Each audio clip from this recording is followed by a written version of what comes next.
The Riverside County Fair and National Date Festival would be opening tomorrow in a normal year. It was set to be the 75th anniversary of the fair. A big celebration of that anniversary will now have to wait until next year because of the coronavirus pandemic. Tonight, we're taking a look at the future of the Date Festival and an I-team investigation with some county supervisors raising questions about funding.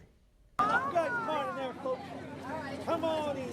The rides, the food from roasted pork to deep-fried Snickers bars, the animals. Not this year. The fairgrounds are quiet because of the coronavirus, and some county supervisors are now questioning the future of the event. I've kind of reached my limit on continuing to fund the Date Festival at such dramatic losses every year. Local Supervisor Manuel Perez says his colleagues have it wrong. We were able to have a net gain of close to $200,000. And so it pays for itself. So why the discrepancy? Budget numbers show the National Date Festival operating at a loss of nearly $424,000 so far this fiscal year. Supervisor Perez argues that the loss is for the maintenance of the 110-acre fairgrounds. And once again, the National Date Festival, we have a net gain in revenues. It's not a money loser.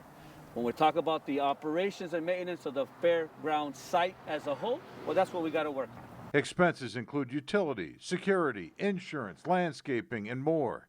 This year, the property has been used for coronavirus testing to set up a potential overflow field hospital and now a vaccination clinic.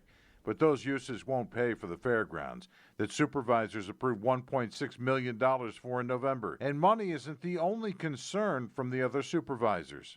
Almost 2 million residents in Riverside County live in western Riverside County.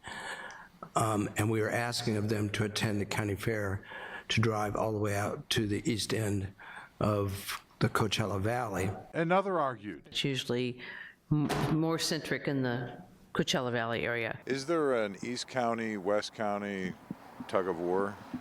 I wouldn't say a tug of war. It's always about trying to think about how we can make things happen in an equitable way. Would outsourcing the festival to another organization work? Perez says there's been interest from Spotlight 29. There is a group of folks that want to have a festival of sorts on a tribal government, on tribal land.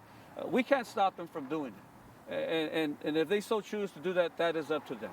But the actual National Date Festival, the moniker of the National Date Festival, that is always going to be here on this site. Another consideration is the fair's history and meaning to the valley. For me and for our constituency here, we'd rather make sure that we have the National Date Festival here on an ongoing basis because after all, 75 years of history and of culture, there is an identity here. That identity celebrates the valley's agricultural history by highlighting the date that came to the area from Africa and the Middle East around the turn of the last century. So Queen Scheherazade and her court, the fairgrounds architecture, it all celebrates that history. Indio Mayor Elaine Holmes says it's important to her city's identity. This is wonderful for the city of Indio. We so enjoy the energy and the vibe that comes out of this fair and subsequent the festival around that. We truly do. Holmes will miss the President's Day parade that was also part of the excitement of Fair Week.